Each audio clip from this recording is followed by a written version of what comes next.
The interesting thing about Famille Rose is that it has multiple names in China. So in Chinese we have Falansai, which means enamel colors.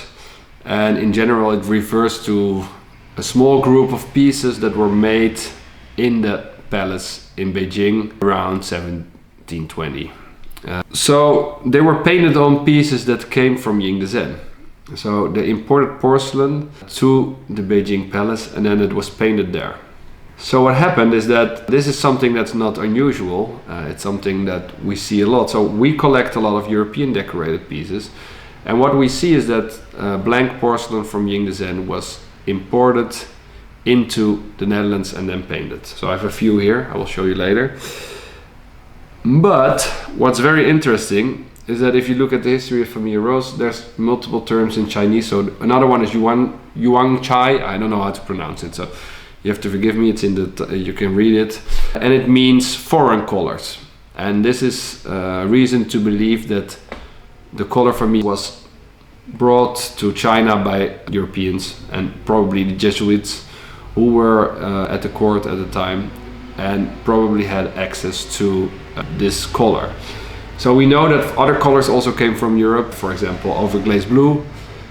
And what we know is that this is a very interesting mix of cultures and things.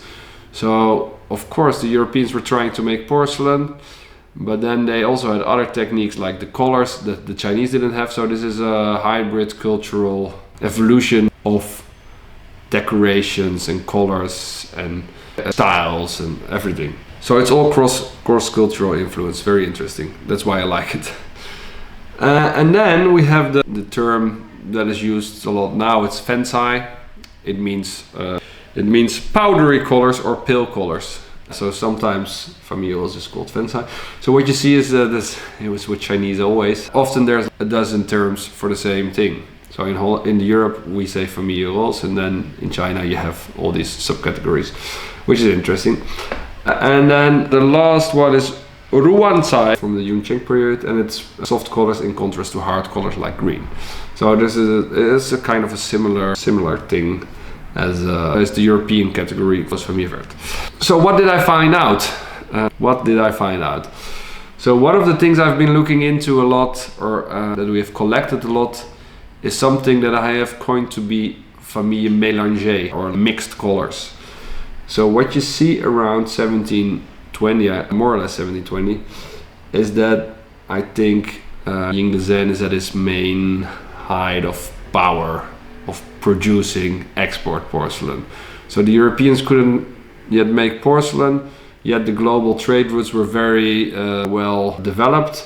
China was in a very stable position, and what you see is that there's export porcelain from 1720, or around 1720, and then they could literally do everything. So they mix all palettes, they mix underglazed blue, they do overglazed blue, they do Zucai, they do everything. So I'll show you some examples later on. And I always find it fascinating because you can see all the related patterns in those plates. I'm talking about plates now. And the quality is just very good. It's just beautiful. So one of the plates I actually have here. So this is one of this category, and the interesting thing is the category has some aspects that I found out are common. So often they have a round thing in the center.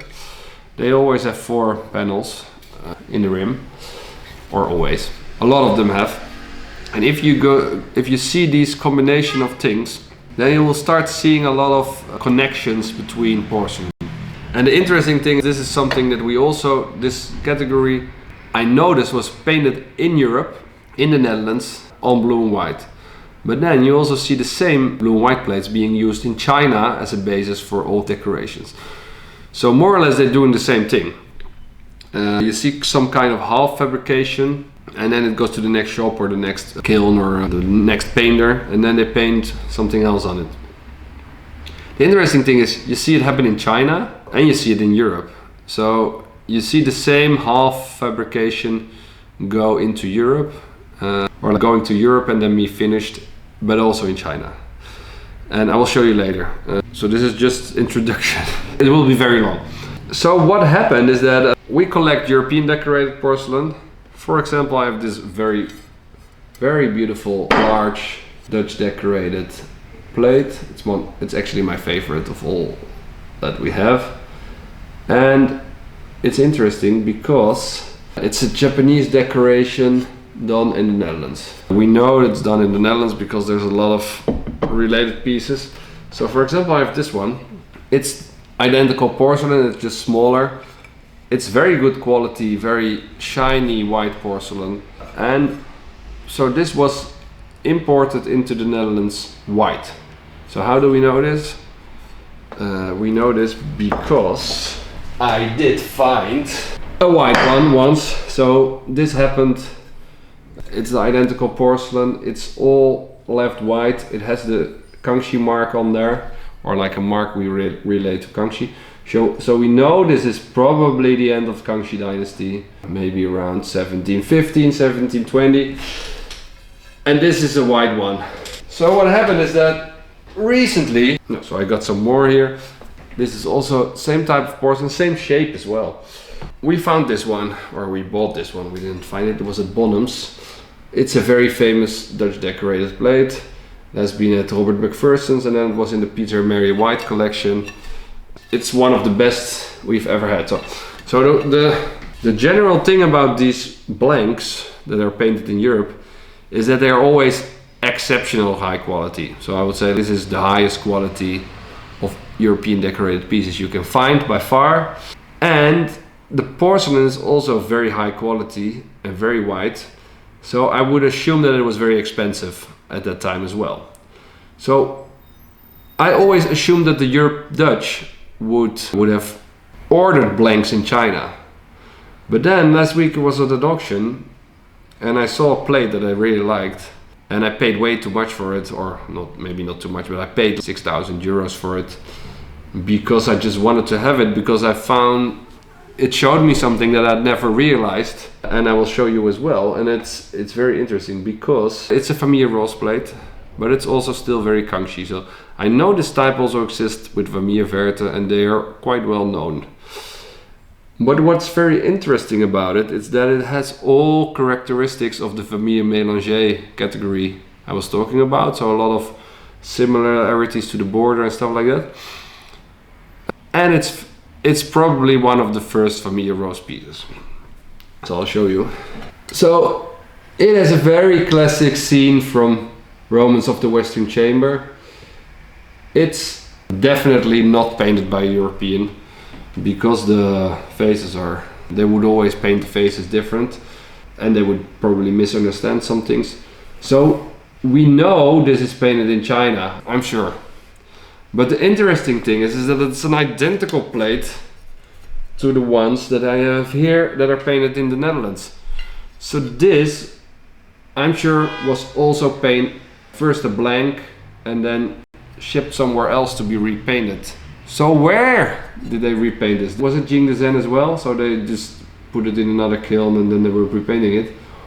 Or are we looking at a piece, and also look at the quality, that might be one of those early experimental pieces that they were actually doing in Beijing, or in another town for that matter? But might it be that we are actually looking at something very similar to the Dutch decorated ones, and that it was actually not decorated in Jing de Zen at all? It was just a blank, and then they imported it into Beijing to repaint it in Famille Roll style, or somewhere else, I don't know. But it's very interesting because what we see here is they're all the same size as well. I don't know if you noticed, it's hard to see probably, but if you look at this one and this one, they could be made by the same painter or in the same kiln. They probably are made in the same kiln, the porcelain. Only the decoration is done somewhere else. So the decoration of this one was probably done in China. This one was done in the Netherlands, and this one as well. So now the interesting thing is that I have a lot more very strange pieces downstairs, which I will show you later, which I never understood where they're coming from. And they all have the same shape. They all have this round plate shape. So I will show you more later, and I will also show you the Famille Mélanger later. But I think it's very well possible that we are actually looking at this period where porcelain truly became globalized. So the Chinese used all the colors from Europe. The Europeans imported Chinese porcelain to be repainted in Europe in very high quality.